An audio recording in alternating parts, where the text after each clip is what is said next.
welcome back to my channel Rudy Hiskia. Kali ini aku akan bahas perusahaan Net TV atau kode sahamnya NETV.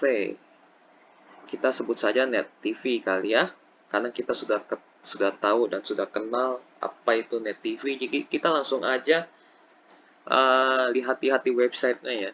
Jadi Net TV ini kalau aku lihat tadi sekilas ada Netverse, masa depan digital, mungkin mereka mau buat semacam metaverse. Mereka ada produksi konten premium dan yang lain-lainnya juga ya, manajemen artis juga ada. Dan ini yang stasiun TV-nya. Nah, ini stasiun TV. Kalau ini apa ya? Net TV. Oh, ini perusahaannya. Nah, paling itu aja. Kita lihat ada ini mereka ada 4 lini usaha. Penyiaran TV, media digital, produksi konten, manajemen artis. Ini harga sahamnya hari ini lagi turun ya, 2%. Mereka harga sahamnya jatuh dari harga IPO. Jadi tapi aku nggak mau bahas soal harga ya, aku akan bahas soal secara dari sisi bisnis, prospek, dan laporan keuangannya. Oke, ini visi misinya lewatin aja. Ini komisarisnya, Presiden Komisaris Lee Halim, Ungu Santoso, Clifford David Ress. Lalu di barisan direksinya ada Pak Dedi Haryanto, Azwan Syaril, Penny Nagasaputra, Ferry, dan lain-lainnya ya. Ini masih ada lagi, Surya Hadi Winata, Jenny Piana, Sambodo. Nah, ini ulang lagi. Jejak langkah penghargaan, ini banyak sekali ya. Dari 2013 sampai 2022, listing di Bursa Efek. Jadi ini baru listing ya di awal tahun ini. Baru IPO. Oke. Usahanya tadi ada penyirian TV. Ini penyirian TV ya.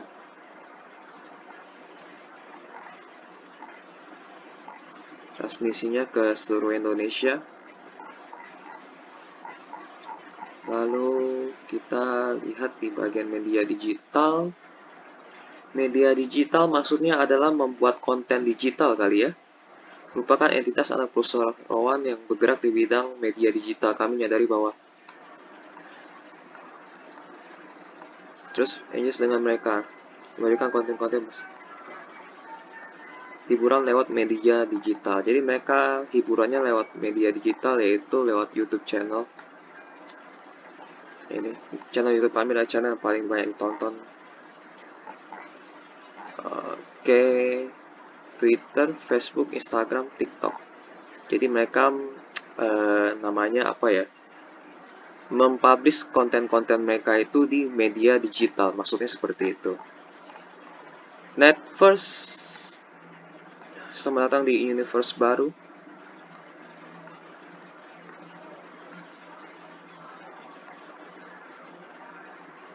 Konten-konten pilihan yang relevan dengan Anda, karena kami bukanlah platform streaming biasa. Oke, klik di sini. Netverse, oh ini semacam kayak Netflix kayak gitu kali ya. Oh ya benar, ini kayak semacam Netflix mungkin, tapi ini berbayar gak ya? Apa gratis? Mungkin teman-teman bisa ngecek sendiri ya berbayar atau gratis. Kalau misalnya gratis mungkin mereka akan masukkan iklan, tapi kalau misalnya berbayar, yaitu pendapatannya dari stream langganan berbayar begitu. Oke, produksi konten sudah pasti kontennya yang diproduksi ya, misalnya kayak ini konten-konten yang mereka buat. Kita sudah pasti tahu produksi konten maksudnya apa. Manajemen artis, nah ini yang tidak ku ketahui, mereka ada manajemen artis. Nah, ini beberapa lini dari manajemen artis ya talentnya.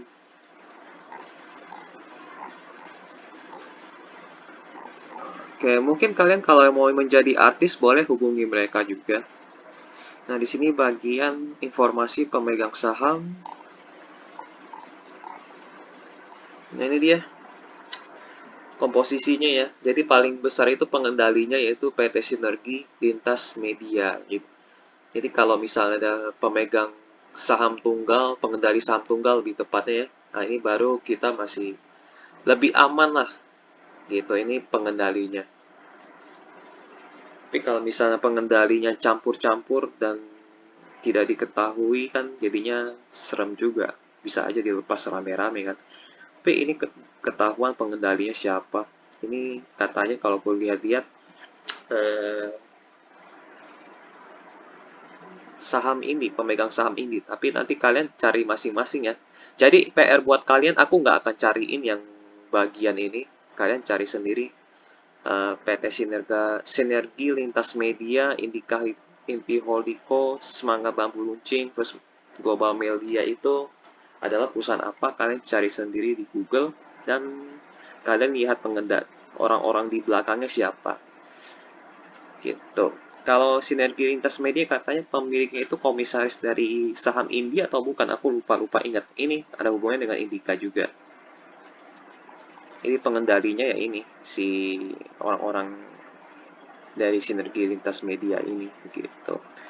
Dan orang Indi juga, Indika Inti Holdiko. Nanti kalian cari tahu sendiri juga lebih detailnya siapa pengendalinya. Karena penting juga pengendalinya siapa. Tapi aku nggak akan fokus di situ. Aku akan fokus di keuangan dan sisi bisnisnya.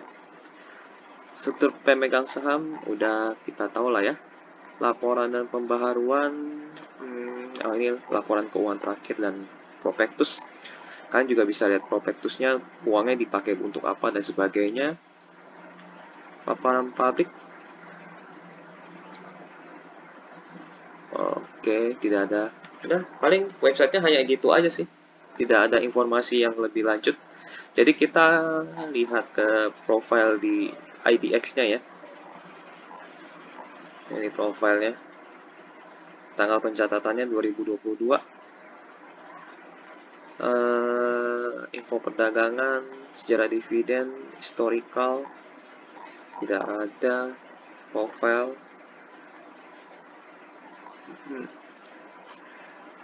Jadi masing-masing tidak ada yang terafiliasi ya.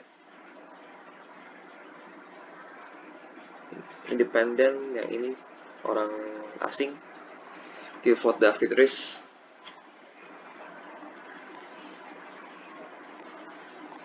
Oke, ini pemegang sahamnya, Sinergi Lintas Media dan lain-lain. Tadi kita lihat masyarakatnya pegang berapa persen ya?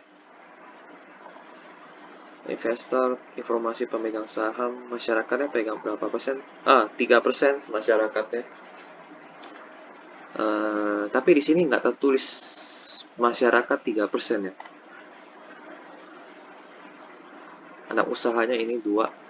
Net Media Tama Televisi, ini siaran televisi. Industri Mitra Media. Nanti kita pakai ukuran yang ini ya. Masyarakat 3% kecil sekali, emang boleh ya? Setahu saya sih memang, setahu aku sih memang harus 7% ya, tapi ini kasihnya, tapi sini pun nggak tercatat masyarakat berapa persen. Berarti kita akan ngikutin yang ini, masyarakat di 3%. Kemungkinan mereka akan right issue juga ya. Jadi setelah mereka IPO, kadang-kadang ada perusahaan yang strateginya mereka IPO-nya keluarinnya dikit, tapi nanti setelah right issue mereka keluarinnya banyak. Itu kadang-kadang ada yang punya strategi seperti itu. Misalnya IPO, dan IPO mereka serap 50 miliar aja.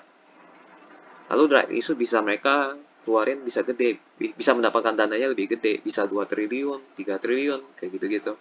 Right issue itu mereka mendapatkan dananya itu kalau IPO kan harus ada ACC dari OJK.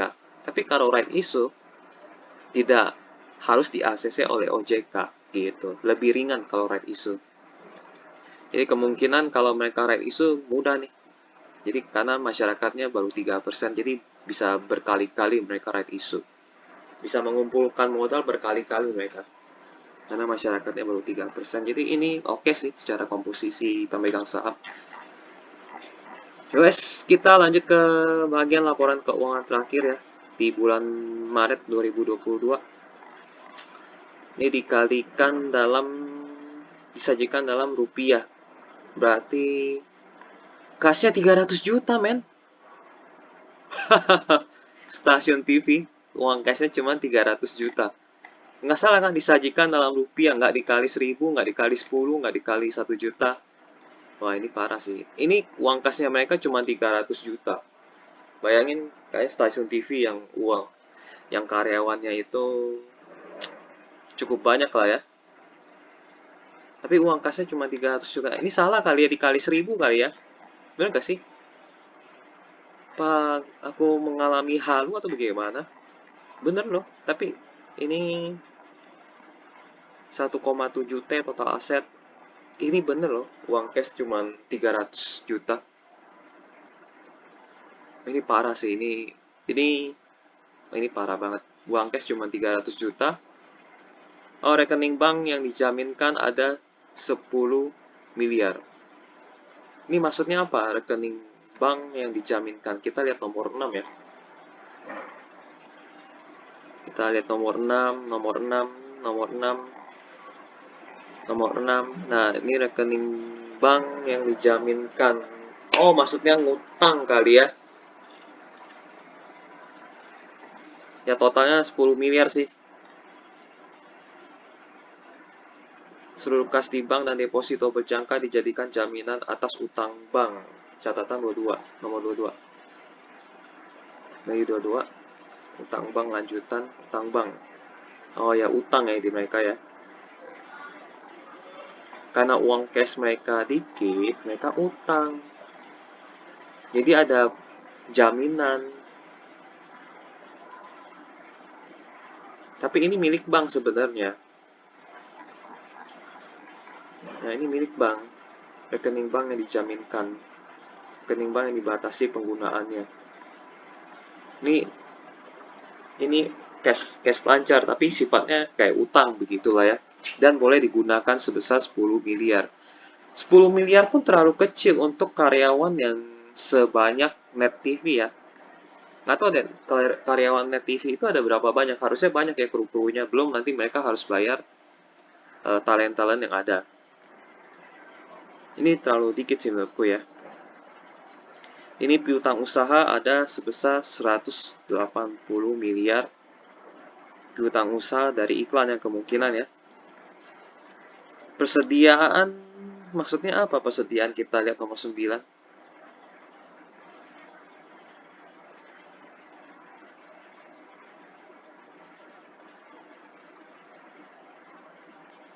Nomor 9. Nah, oh, materi program produksi in-house. Jadi, konten-konten yang sedang diproduksi. Maksudnya kayak gitu lah ya. Ada konten-konten yang sedang diproduksi ya. Ada produksi in-house-nya sebesar 600 miliar, berita 15 miliar, program yang diakuisisi 3 miliar. Non-broadcast itu 100 miliaran.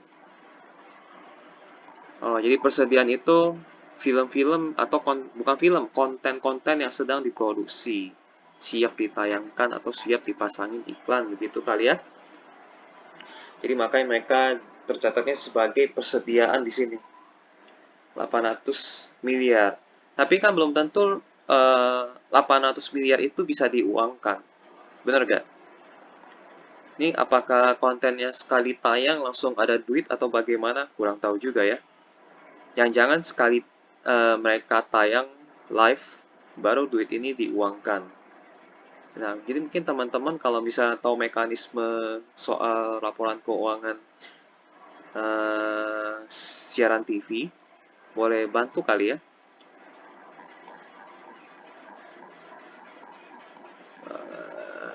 Apakah ini maksudnya nilai gitu kan? Nilai, jadi sedang diproduksi. Nomor 9 ya, coba kita baca ulang nomor 9 lebih teliti. Kadang-kadang bahasa keuangan gitu agak ribet, nggak pakai bahasa sederhana. Biaya materi program yang dibebankan ke laba rugi.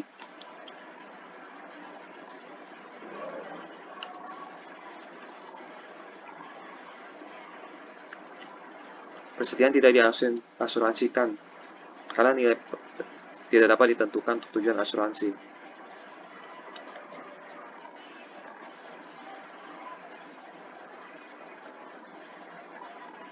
Ibaratnya konten lah ya.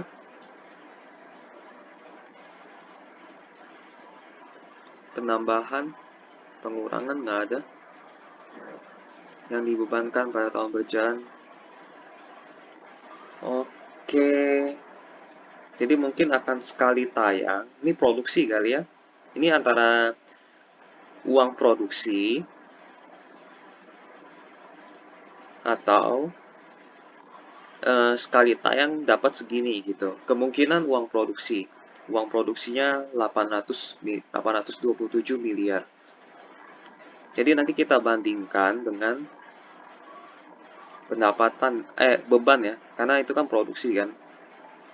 Tapi beban program dalam siaran ini hanya 49 miliar.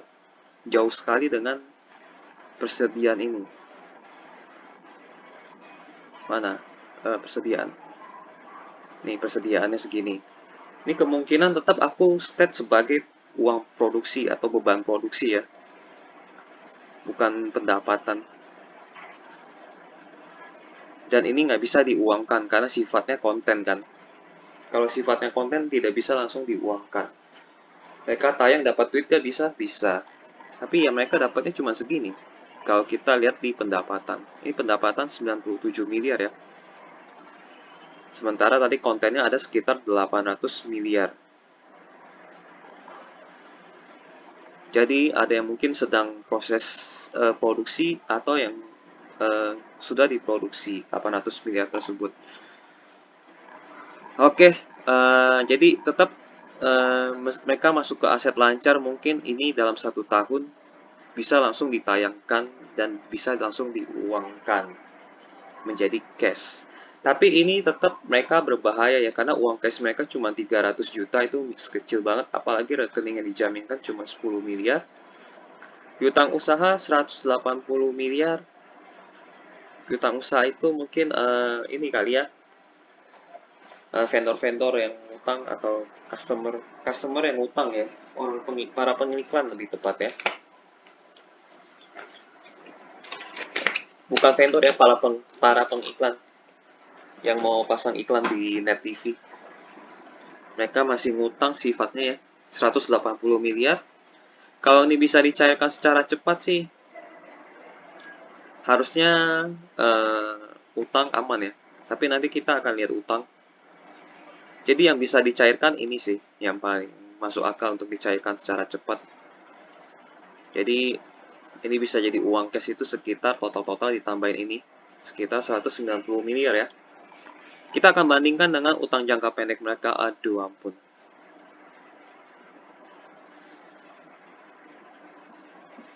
Ini aku no komen lagi sih.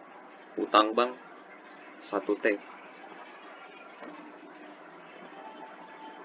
Selesai ini Net TV. Ini Net TV sedang ada masalah. Jadi mereka IPO itu tujuannya untuk menyelesaikan masalah ini. Utang bank. Utang bank mereka 1T. Uang yang ready cuman sekitar 190 miliar. Ini persediaan nggak bisa langsung diuangin loh. Konten belum tentu menghasilkan senilai ini, jangan-jangan ya. Mungkin ini produksi mereka segini. Tapi ketika ditayang belum tentu nilainya segini. Nah, itu problem. Jadi ini resikonya nih. Ini siap-siap aja mereka akan menghadapi bangkrut ya lebih tepatnya. Tapi tergantung sang penolong ya. Tadi sang penolongnya yang ini nih. Mereka ini nih. Empat perusahaan ini. Kalau mereka mau suntik ya harusnya nggak ada masalah. Ini utang 1T itu lumayan gede buat perusahaan yang dibilang nggak begitu besar lah ya. Ya paling mereka kalau masih mau bakar duit ya bisa ini ketolong. Tapi kalau mereka sudah tidak mau bakar duit ini selesai. Atau mereka terbit obligasi ya. Obligasi konversi wajib. Tapi harusnya ada masa sih dan ada kriteria tertentu baru bisa mereka menerbitkan obligasi. Utang 1T lebih lah ya, yang ready segini. Ini nggak terhitung karena ini konten sifatnya masih bisa, kalau mereka tayang belum tentu nilainya segitu. Jadi ini resikonya sangat tinggi ya. Utang mereka resikonya sangat tinggi. Hati-hati aja ya. Lalu apa lagi ya? Aset tetap. Oke. Kita next. Utang jangka pendeknya resikonya cukup tinggi. Kemungkinan mereka bayar utangnya pinjam utang lagi, jangan-jangan ya. Jangan-jangan. Atau mereka melakukan gerakan right issue atau suntik modal, kurang tahu juga ya. Nah, ini bahaya sekali, resikonya sangat tinggi.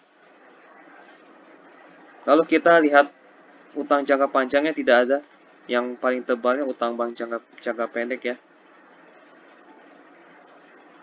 Utang banknya gila sih ini. Ini harus dibayar segera. Kalau ini lunas, ini bebannya ringan seketika. Kemungkinan strategi mereka akan di right issue. Jadi seperti yang aku bilang, IPO nggak apa-apa kecil, tapi pas right issue. Jadi syarat untuk right issue itu 8 bulan setelah IPO. Nah, setelah 8 bulan IPO, right issue itu bebas. Mau 2 triliun, 10 triliun, bebas itu. Nah, kemungkinan tujuannya untuk ini, utang bank, dibayar. Dan aku rasa mereka tujuannya bukan hanya untuk bayar utang aja, kalau mereka right issue ya. Right issue bisa jadi mereka bisa aja mintanya 2 triliun, ini setengahnya dipakai buat ini, buat bayar bank, utang bank, setengahnya lagi dipakai untuk modal kerja. Lebih baik begitu. Total utang mereka 1,6 T, ekuitas mereka cuma 44 miliar. Jadi utang mereka itu resikonya tinggi. Ini kalian harus hati-hati nih, kasih note ya buat Sinet TV, bahaya. Pendapatan mereka turun ya. Tahun lalu itu 123, tapi tahun ini hanya 97 miliar. Ini turunnya lumayan banyak loh. Turun sekitar 30 miliar. Jadi ada penurunan tren iklan. Jadi belanja iklannya turun. Ini hati-hati. Beban programnya sih, margin laba kotornya sih kecil ya. Dan ini beban program dan siarannya jadi turun setengah loh. Ini apa yang terjadi? Kita lihat di nomor 31 ya. Tapi 31, 31, 31, 31, 31, ini dia. Ini pendapatan iklannya paling besar, yang lain-lain hanya kecil. Ya, pendapatan iklannya mengalami penurunan, yang lain-lain juga mengalami penurunan. Jadi, turun. Beban yang paling besar adalah produksi in-house, berkurang banyak. Berkurang sekitar 8 miliar ya. Lalu program yang diakuisisi, jadi mereka nggak akuisisi program lagi, jadi berkurang banyak. Lalu, iya, mereka nggak mau akuisisi program lagi, jadi bebannya bisa berkurang. Ini kelihatannya di sini bebannya kurang banyak dan produksi in-house-nya pun juga kurang. Lebih bagus begitu ya. Jadi mereka fokus dengan konten mereka yang ada sekarang. Tapi nggak tahu deh,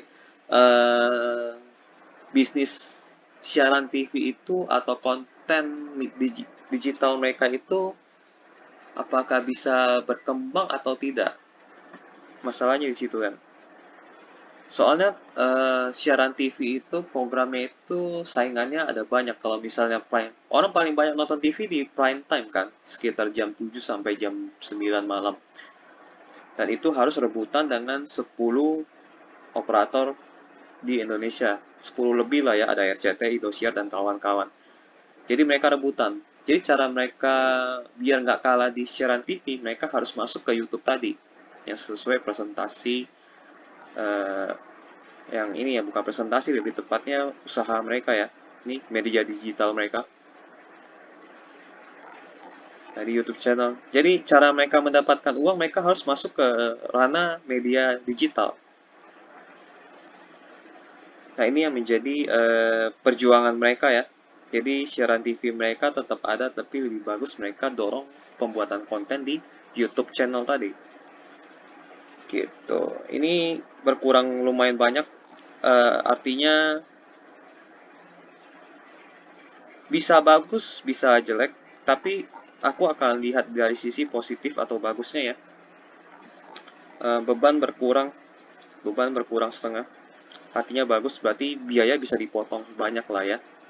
Tapi efeknya pendapatan juga turun. Ini antara memang pendapatan turun atau pendapatannya turun karena permintaan iklannya turun, atau jangan-jangan karena habis memotong, jadi mereka habis memotong akuisisi program tadi. Jadi akhirnya pendapatan mereka turun. Kalau strategi memang, kalau misalnya strategi mereka memang potong siaran untuk mengurangi beban, itu bagus. Tapi efek negatifnya pendapatan mereka berkurang. Jadi penurunan omset ini dari tahun lalu, eh, karena turun ya, belum tentu turun itu jadinya buruk. Jika mereka memang sengaja memotong program akuisisi mereka kan, kalau mereka dalam artian mereka ingin mengurangi beban. Nah, kenapa mereka mau mengurangi beban ya? Kalau aku pikir, kalau misalnya aku di posisi mereka, berarti ada satu program yang aku percaya diri banget bahwa beberapa konten yang aku buat, aku bisa bikin kelipatan omsetnya. Jadi aku percaya diri potong beban akuisisi program tadi atau produksi di in-house. Aku percaya diri potong bebannya, dan aku mulai fokus ke konten-konten yang aku pikir lebih mendulang, maksudnya lebih mendorong dari sisi omset. Jadi memang keputusanku itu untuk memotong akuisisi program dan uh, mengurangi produksi, tujuannya untuk mengurangi beban kan. Tapi aku akan berpikir dengan pengurangan ini aku bisa fokus ke program-program yang sudah ada. Nah, dari program-program yang sudah ada ini, hitunganku bisa, maksudnya aku akan menghitung bagaimana pendapatan ini bisa melompat jauh di kedepannya nanti.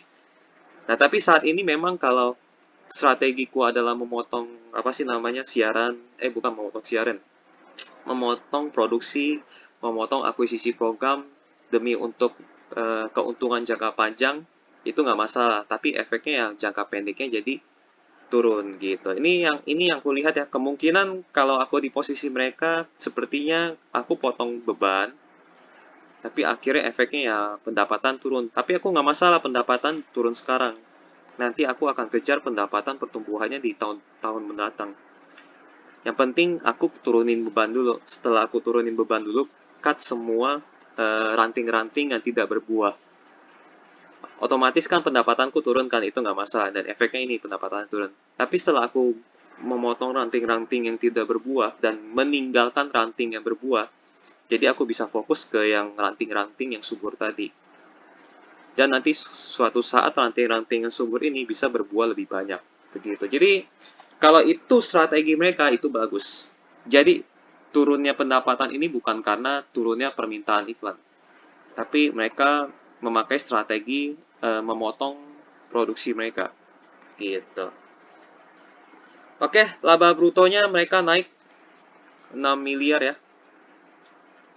Mereka turunin pendapatan tapi meningkatkan laba bersih nih. Gitu. Laba brutonya, laba kotornya naik 6 miliar.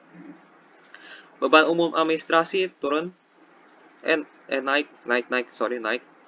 Beban keuangan turun ya. Beban keuangan itu utang, jadi mereka bayar bunga bank. Bukan utang ya, tapi lebih tepatnya mereka bayar bunga bank.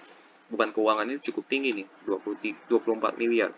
Ya jelas lah utang mereka, utang bank mereka.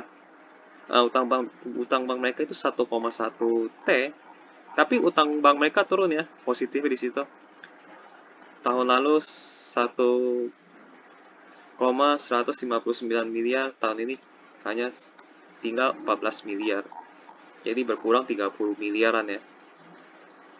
Nah, jadi beban keuangannya turun itu artinya bagus. Ini ya bagus artinya ya. Beban keuangan turun. Kerugian ini mata uang kecil lah ya, 48 juta aja. Pendapatan bunga segini. Rugi sebelum pajak penghasilan, mereka ruginya menjadi 39 miliar. Lalu dipotong beban pajak, jadi rugi mereka menjadi 43 miliar. Naik dibanding tahun lalu yang sebesar 20 miliar. Kenaikannya diakibatkan dari ini, beban keuangan ya. Bukan loh. Oh, ini dibantu di tahun kemarin ada manfaat beban penghasilan, manfaat jadi pajak penghasilan ya. Jadi sini ada plus pajak, jadi akhirnya ini lebih kecil dibanding tahun sekarang. Tapi kalau misalnya tidak ada ini, manfaat pajak penghasilan, ini minusnya 55 miliar atau ruginya 55 miliar. Tapi kan ini nggak bisa kita uangkan, meskipun tercatat sebagai laba ya, atau pertambahan. Jadi kalau misalnya ini kita anggap 0, dianggap 0, tetap ini mereka ruginya mengecil. Karena ini tadi, laba brutonya meningkat. Ini artinya bagus, laba brutonya meningkat, dan ruginya mengecil. Yang sebelumnya hanya 50 miliar, menjadi 43 miliar. Nangkap ya teman-teman ya? Bingung nggak? Kalau bingung mungkin kalian bisa tulis di komentar, tanya, ini maksudnya apa ya gitu ya. Cara bacanya bagaimana, terus logikanya bagaimana, tanya aja di kolom komentar. Jadi ini aku suka mereka mengurangi beban program dan siaran, akibatnya laba bruto mereka meningkat. Nah ini bagus nih, omset mereka turun nggak apa-apa, ini mungkin ini bukan karena penurunan iklan, tapi turun ini karena akibat dari strategi mengurangi beban yang mengakibatkan laba bruto mereka naik. Itu kemungkinan seperti itu ya, strategi mereka. Jadi kedepannya program mereka akan kecil, maksudnya bukan kecil dan jadi margin laba kotor mereka kedepannya akan 50% lah ya, sekitar 40% sampai 50%. Ini kan marginnya udah 40-50% kan, kalau ini kan lebih kecil nih. Kalau ini lebih besar marginnya. Jadi mereka strateginya bebannya dikurangin dengan catatan program dan siaran yang lebih bermutu atau yang lebih produktif dari segi pendapatan. Begitu. Oke, ini kalau misal tanpa ini ruginya mengecil dibanding tahun lalu ya. Ini kan ditambahin aja nih, ditambahin 35 miliar di sini. Jadi sekitar 50 miliar. Berkurang lah ya. Oke, laporan laba rugi mereka sepertinya membaik. Tapi dari dua sisi ya. Kalau misalnya ini karena iklan sudah mengurang yang masuk ke Net TV, itu bahaya. Tapi kalau misalnya mereka memang pakai strategi ini, yang buang program-program yang nggak penting, demi menghasilkan laba bruto yang lebih tinggi, ini lebih tinggi dibanding tahun lalu loh. Ini berarti strategi yang bagus. Nah, nanti kita bisa tanya lah ya, investor relation mereka ini apakah memang strategi seperti itu atau gimana, kalian tanya sendiri nanti. Tapi karena ini masih rugi, aku pikir ini masih belum menarik. Jadi aku lebih suka beli perusahaan yang untung. Net TV masih rugi, meskipun kalau aku bilang kalau ini anggap 0, ini dianggap 0, mereka masih ruginya mengecil, tapi aku pikir perusahaan rugi masih kurang menarik bagiku.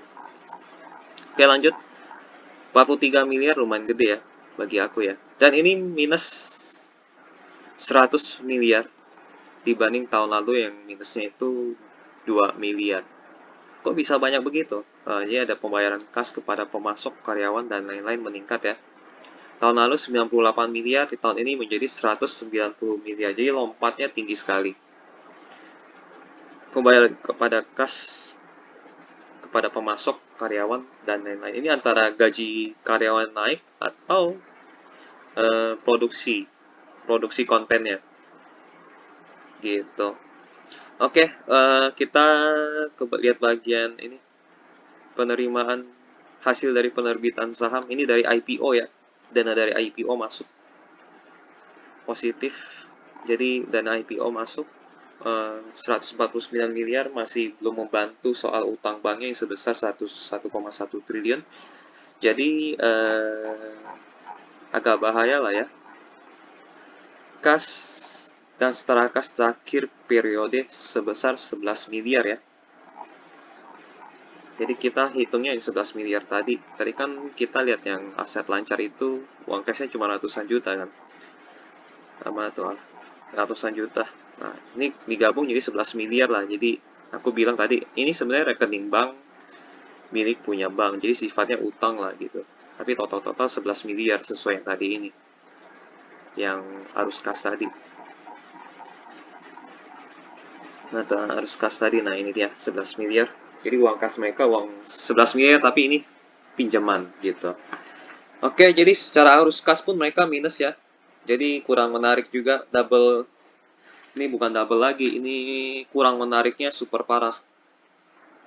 Ini kurang, karena mereka perusahaan yang rugi dan sepertinya ruginya cukup besar. Kayaknya sih dari laporan keuangan yang terbaru ini, kalau lihat aku bilang sih belum ada perbaikan ya. Ini masih jauh dari perbaikan. Ini sulit sekali untuk menemukan kebaikan dari mereka. Ini sulit banget loh. Utang 1,1 T. Ya, utang 1,1. Ini utang bank loh, yang bisa berbunga. Kalau utang ke vendor kan nggak berbunga kan. Tapi kalau mereka utang ke bank kan berbunga. 1,1 T bunganya berapa gitu kan. Setiap bulan, setiap tahun kena. Kalau mereka nggak bayar bunga dan pokok, bertambah terus. Kalau mereka bayar bunga, utangnya bertambah terus. Gitu. Ini yang menjadi problem. Jadi utangnya tambah banyak, tapi kita lihat utangnya tambah sedikit ya. Tapi utangnya terlalu besar, risikonya sangat tinggi. Lalu dari sisi laporan laba rugi, mereka masih mencetak kerugian. Arus kas pun mereka negatif 100 miliar. Jadi sulit sekali untuk mencari sisi positif dari saham Net TV ini. Jadi aku kalau dari sisi ini aja udah aku nggak mau invest sih. Mau itu jangka pendek maupun jangka panjang. Gitu. Nggak akan mau sih. Kita akan masuk ke highlight dari tahunan mereka ya. Highlight keuangan tahunan mereka pun kita lihat banyak merah ya. Dari laba bersih sampai arus kas setiap tahunnya selalu merah. Bahkan ekuitas mereka sempat minus di tahun 2021. Ini ibaratnya kita beli saham, beli HP 2 juta. Ini mirip nih. Mirip perusahaan apa yang kemarin aku apa ya? Nilai ya, aku lupa lagi kode saham yang mirip banget. Ekuitasnya juga minus. Ekuitas minus artinya ekuitasnya sama dengan 0. Gitu. Ini sebenarnya bisa dibilang 0 juga, ekuitasnya bertambah karena IPO kan.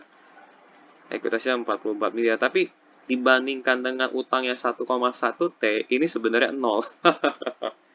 Jadi harga saham mereka sebenarnya berapa? Dan apalagi arus kas operasional mereka minusnya 100 miliar loh. Jadi kemungkinan tahun ini bisa berkurang lagi ekuitasnya. Bisa penuh nggak? Bisa bertambah nggak ekuitasnya? Bisa, asal ada yang suntik lagi. Ada yang bakar duit lagi. Ada investor lain lagi yang masuk. Jadi ini bisa bertambah. Tapi kan kalau misalnya investor bakar duit terus kan capek juga lama-lama. Apalagi ini laba bersihnya minus terus. Harus kas minus terus. Selesai gitu kan. Jadi dari kinerja, ini 2018, yang omsetnya pun turun ya. 2018 700 miliar, 19 500 miliar, 2020 400-an miliar. Ini nggak tahu nih tahun ini 2022 bisa berkurang lagi. Kan tadi kita lihat berkurang ya ininya, omsetnya.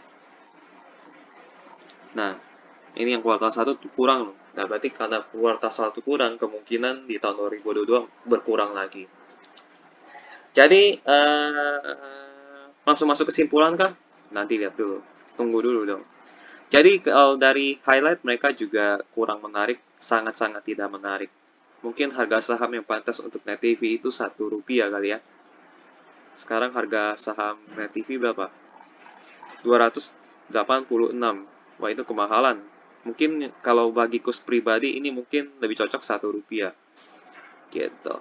Tapi kalau misalnya teman-teman mau beli di harga 200 ya monggo, tapi aku nggak mau gitu. Aku kalau misalnya di harga Rp1 aku mau.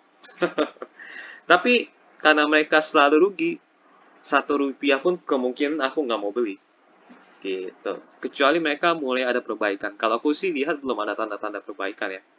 Belum sama sekali. Oke, lanjut lagi. Ini presentasi mereka.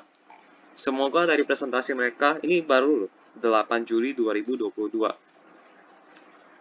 Berarti baru beberapa hari yang lalu. Ini profil perusahaan, kita lewatin aja. Dirikan tahun 2003 ya, atau 2004. Struktur pemegang saham, ini umum jadi 5% ya. Ada yang berkurang kayaknya. Dari sisi mana nih yang berkurang? Kurang tahu ya. Rangkaian penghargaan aku nggak begitu lihat. Kinerja keuangan lewatin. Jadi kita udah lihat kan. Penghematan pada pos beban program dan siaran sebesar 8,6%. Ya tadi kita udah lihat barang-barang ya. Pertumbuhan dengan kontribusi pertumbuhan terbesar dari jasa, sponsorship, serta jasa digital. Tapi ya kita lewatin aja lah. Tadi kita udah lihat laporan keuangannya. Tapi aku tetap melihat ini ya. Tingkat rugi operasi dapat ditekan. Tadi kita juga lihat ya. Tadi ada manfaat pajak sih soalnya. Tapi kalau nggak ada manfaat pajak ya sebenarnya mereka kerugiannya menurun gitu aja. Tapi menurunnya kecil banget. Dan omset mereka kita lihat nantilah di laporan keuangan selanjutnya apakah ada perbaikan atau tidak gitu. Lebih baik sih melihat laporan keuangan itu yang bulan Desember, yang 1 tahun penuh. Itu baru kita bisa lihat secara utuh. Tapi kalau lihat per kuartal kita masih nebak-nebak. Ya turun ya, 2021, 2023, Maret turun, tadi kita udah lihat bareng-bareng. Penghematan 38%. Rugi operasi ditekan dari 18M menjadi ya kan 15M. Ini kalau misalnya tidak hitung pajak yang tadi aku bilang kan sebenarnya rugi mereka berkurang lah ya gitu. Oke, strategi usaha, nah ini yang harus kita lihat. Melanjutkan pengembangan usaha penyiaran televisi dengan menyasar pertumbuhan permisah dari pelebaran target pasar permisah televisi. Jadi mereka kan Net TV dulu target pasarnya untuk kalangan anak muda milenial gitu kan. Tapi ternyata anak muda milenial lebih suka nonton YouTube dan bermain games. Dan menonton TikTok dan lain-lainnya. saya sendiri pun aku pribadi ya, gue pribadi lah ya. Gue jarang nonton TV sekarang. Nggak pernah banget. Bahkan nggak nyentuh TV. Nyentuh TV-nya buat apa? Buka YouTube doang. Karena TV ku bisa buka YouTube sih, jadi aku nonton YouTube doang. Jadi nggak pernah buka TV yang buat nonton-nonton dari siaran Indonesia. Jadi ini bagus strateginya, jadi mereka sudah melebarkan target pasar mereka ya, jangan milenial lagi, mereka harus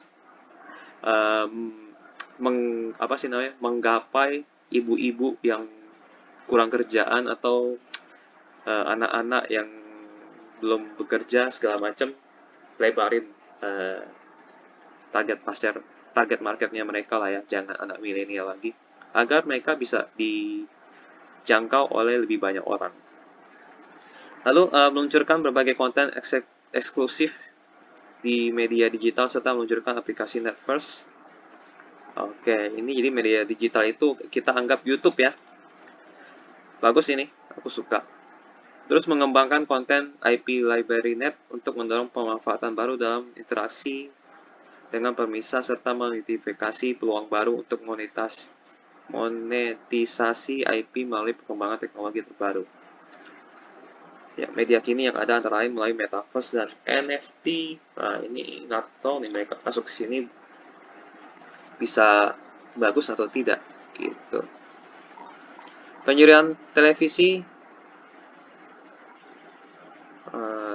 umur segini ya, usia yang paling banyak nonton TV, wanita paling banyak. Ini kan sudah aku bilang, wanita lebih banyak nonton TV, apalagi ibu-ibu. Sosial ekonomi, ekonomi middle 2 ya, middle 1, menengah artinya. Anak SMA, yang seperti gue bilang tadi ada ibu-ibu sama anak-anak SMA, tapi lebih banyak cewek sih, kayak yang nonton TV ya. Cowok udah jarang nonton TV kalau gue lihat. Aku pribadi kan jarang nonton TV, ibu rumah tangga, bener, non formal, yang nganggur, pelajar juga. Jadi intinya kalau yang nonton TV itu ibu-ibu, cewek, sama anak sekolah.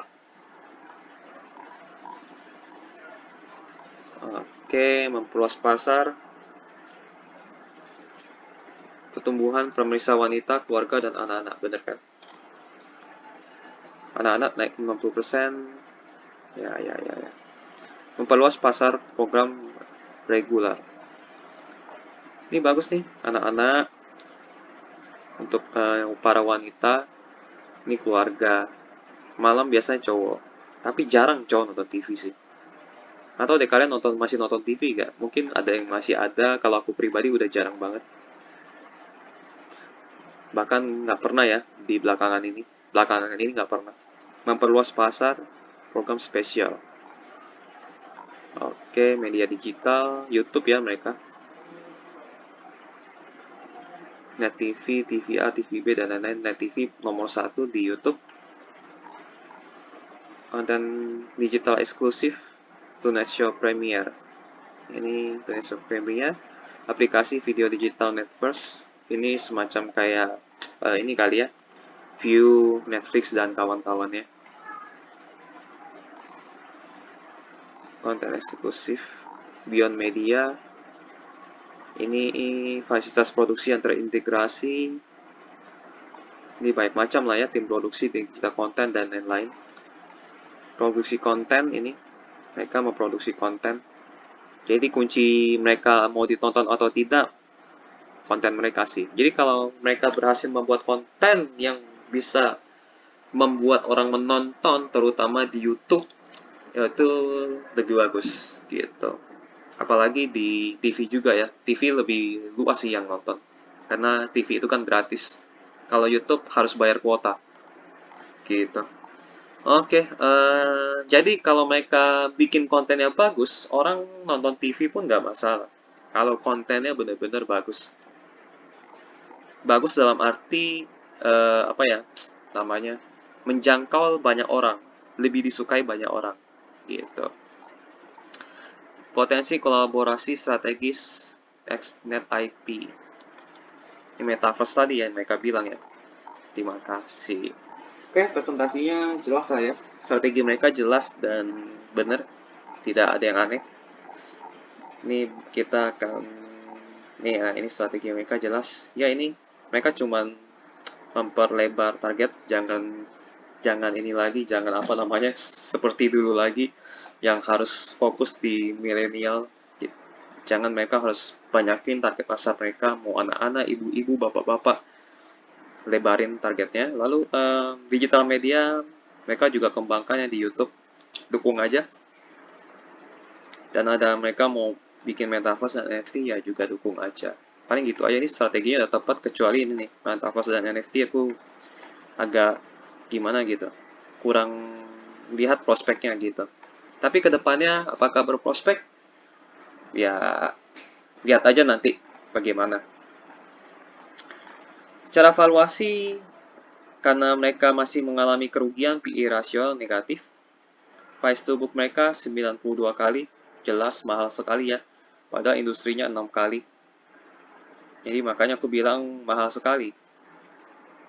Jadi ini harus dibagi kalau mau menyamain harganya ya. Kalau mau menyamain harganya 92,62 dibagi 6,19 sama dengan mereka harga sahamnya harus dibagi 15 kali. Harga saham sekarang 286 dibagi 15. Jadi harga sesuai industri, harga sesuai dengan industri itu sebenarnya Rp19. Itu kalau sesuai industri, yang PVB-nya itu 6 kali. Tapi karena mereka mengalami kerugian, ini kan aku bilang tadi kan kalau mau menyamai harga industri itu harganya harus, tunggu ya aku buka lagi kalkulatornya, harganya harus Rp19 kalau mau nyamain harga industri. Tapi kalau misalnya sesuai harga buku mereka, dibagi 6 lagi, 19 dibagi 6 sama dengan Rp3. Jadi harga saham Net TV itu sebenarnya paling cocok di angka Rp3. Wow, fantastis kan? Jadi ya sudah tahu lah ya dari awal kesimpulan. Dari sini aja sebenarnya kita udah malas lihatnya rugi 43 miliar. Terus di sini merahnya merah parah kan di sini. Apalagi di sini mereka mahalnya super parah. Soal berita, klaim ini market 20%, genjot ini media digital, dan lain-lain, aku juga jadi nggak lihat lagi sebenarnya.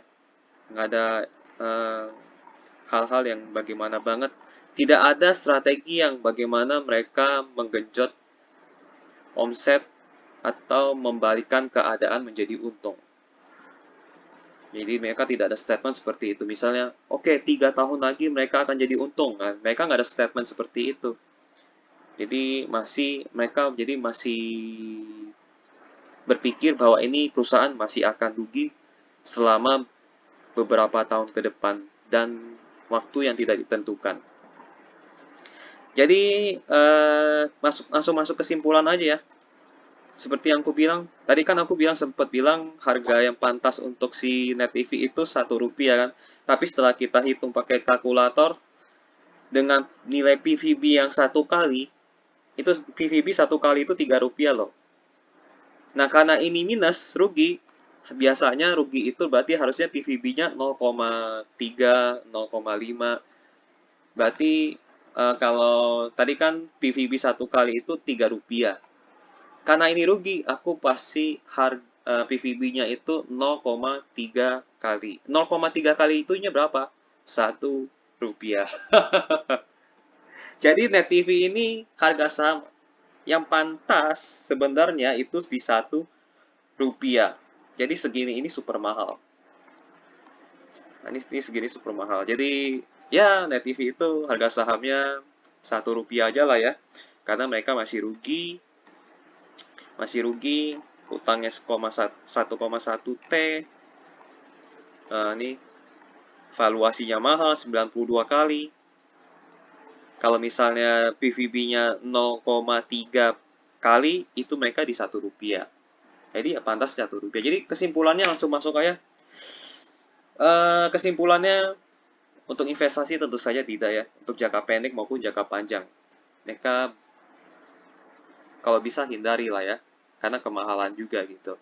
Itu aja sih paling. Tidak ada pembahasan lebih lanjut karena mereka masih rugi. Boncos lah ya, dari arus kas boncos, dari laba boncos. Mereka punya utang 1,1 T, ya udah jangan masuk lah ya.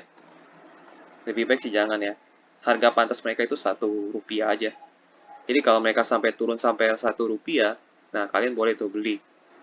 Tapi jangan masuk semua, beli satu lot aja. Kenapa? Karena mereka masih rugi dan mereka belum tahu mereka akan untung di tahun berapa. Gitu. Paling gitu aja sih. Layak apa kali lagi investasi kan? Tidak. Jangka pendek maupun jangka panjang tidak. Prospek mereka masih kayaknya kemungkinan masih akan rugi beberapa tahun ke depan. Gitu. Oke deh, sekian tentang pembahasan tentang Net TV ya.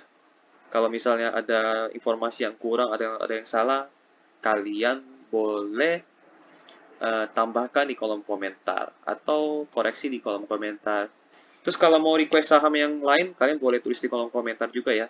Sampai jumpa di video berikutnya. Bye-bye.